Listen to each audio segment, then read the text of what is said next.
You are standing at the edge of a deafening, aggressively fluorescent concrete hallway. The air smells like bleach, cheap institutional soap, and concentrated human desperation. Welcome to the absolute bottom of the food chain. You take your first steps down the cell block. Hundreds of eyes lock onto you through the steel bars, but they aren't sizing you up for a fight. The catcalls start, the kissing noises, the lip licking. You realize with absolute paralyzing horror that these heavily tattooed, violent felons aren't looking at you like a rival.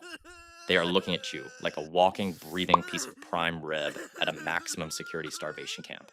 They don't give a damn about your muscles. They are aggressively scanning you for the tiniest cracks in your armor. You are thrown into a 6 by 9 foot cell with a total stranger. You think the worst part is going to be the violence. You brace yourself to be punched, stabbed, or jumped. But the reality of being gay in prison is so much more insidious than a simple fistfight. Because the violence isn't the first step. The first step is the courtship. You wake up on your second day, and there is a honey bun and a brand new stick of deodorant sitting on the foot of your metal bunk. Your cellmate, a guy who looks like he bench presses actual cars, gives you a slight nod. Welcome to the neighborhood, he says. You are starving, so you eat it. Congratulations. You have just signed a predatory mortgage with your soul, and the interest rate is your absolute bodily autonomy. You didn't just eat a pastry, you just silently agreed to become someone's property. Congrats, you are now a prison wife. And the job description is a suffocating, 24/7 hostage situation, masquerading as domestic bliss. You are now entirely responsible for the domestic upkeep of a concrete cage. You are washing this man's socks in the stainless steel toilet bowl. You are making his bed. You are saving him the best parts of your cafeteria tray. And of course, you are paying the rent. Because at night, when the lights go out and the guards conveniently look the other way, and the penalty is a savage, blunt force beatdown.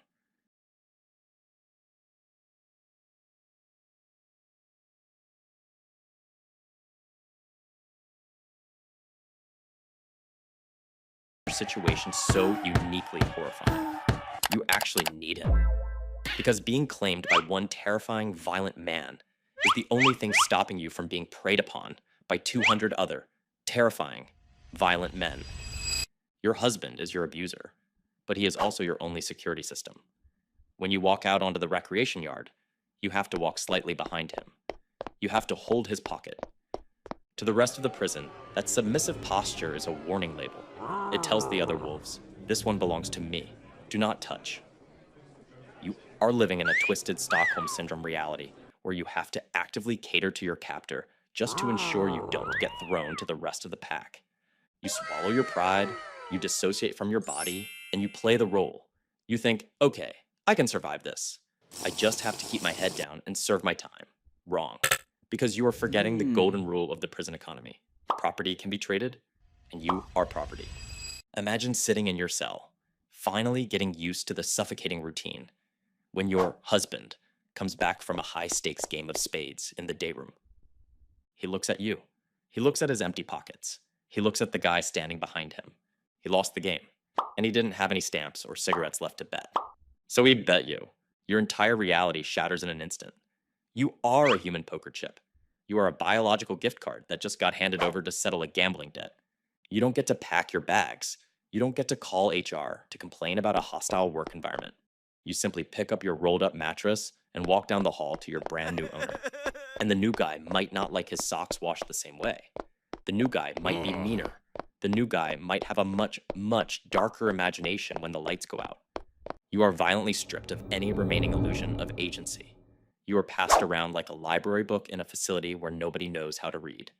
And what if your protector gets paroled? What if he gets transferred to another facility? That is when the true panic attack sets in. Because the second he walks out the gates, you are suddenly an unclaimed asset in a heavily armed shark tank. The minute the cell block realizes you are a free agent, the wolves begin circling. The predatory stares return. The offers of honey buns and instant coffee slide under your door. But this time, it's a terrifying bidding. If you refuse to pick a new owner, the yard will pick one for you. And it will not be a negotiation. It will be an ambush in the blind spot of the shower room cameras. You are completely drowning in anxiety. Every time you step out of your cell, your head is on a swivel. You map out the blind spots, the stairwells, the mop closets. Every single place where your life could be permanently altered in a matter of seconds. So your brain does the only thing it can do to survive. It screams for help. You decide to break the ultimate rule of prison. You go to the guards. You walk up to the corrections officer, a guy making minimum wage who is drinking a stale energy drink and aggressively ignoring his job. You beg him for help. You tell him what is happening. You tell him you are going to be killed if you go back to the block. You think the system is going to save you. You think you will be transferred to a safe, quiet facility for vulnerable inmates. Instead, the guard sighs, picks up his radio, and calls for a transport team. They don't take you to a safe haven. They take you to PC, protective custody, which sounds great on paper, until you realize that in the prison system, protective custody is just a polite, bureaucratic term for solitary confinement. The system doesn't know how to protect gay men from the general population, so their brilliant solution is to punish you for being prey. You are stripped down, handed a paper-thin smock, and thrown into an even smaller, windowless concrete box. The heavy steel door slams shut, and the deadbolt locks with a terrifying finality. You are officially safe from the wolves, but you have just traded physical torture for absolute mind-melting psychological destruction. You are in this box for 23 hours a day. There is no TV. There are no books. There is no conversation. Your only interaction with a human being is a guard sliding a tray of cold food through a slot in the metal door, like you're a rabid zoo animal. The silence in solitary isn't peaceful. It is loud. It is heavy. It presses against your eardrums until your brain starts generating its own noise just to cope. Days blur into weeks. Weeks blur into months. You start talking to the chipped paint on the wall. You pace the exact length of your cell. 3 steps forward, 3 steps back, until the soles of your cheap slip-ons wear flat. You realize with crushing, horrifying clarity that the prison system has trapped you in an unwinnable paradox. If you stay in general population, you are a heavily trafficked piece of human property. But if you ask for safety, the system locks you in a sensory deprivation chamber until your mind fractures into a million irreparable pieces. There is no middle ground. There is just you, trapped between the predators in the yard and the crushing, maddening silence of the hole. And the darkest, most agonizing part of all, your sentence isn't just the time the judge gave you. Let's say you hit your release date. You pack your meager belongings in a garbage bag and walk out the front gates into the blinding sunlight. Society expects you to seamlessly reintegrate, to get a job, pay your taxes, and go on normal Tinder dates. But you are a ghost haunting your own life. You flinch when someone stands too close. You can't sleep unless your back is pressed flat against the wall. When a guy offers to buy you a drink at a bar, your heart rate spikes to 150 beats per minute because your brain is still wired to believe that accepting a gift means you owe them your life. You left the prison, but the prison never actually leaves you. It sucks to be gay in the prison system. Not because you made a mistake, not because you are doing your time, but because the justice system takes a marginalized identity and turns it into a biological sentence of its own. You aren't just serving time to pay a debt to society.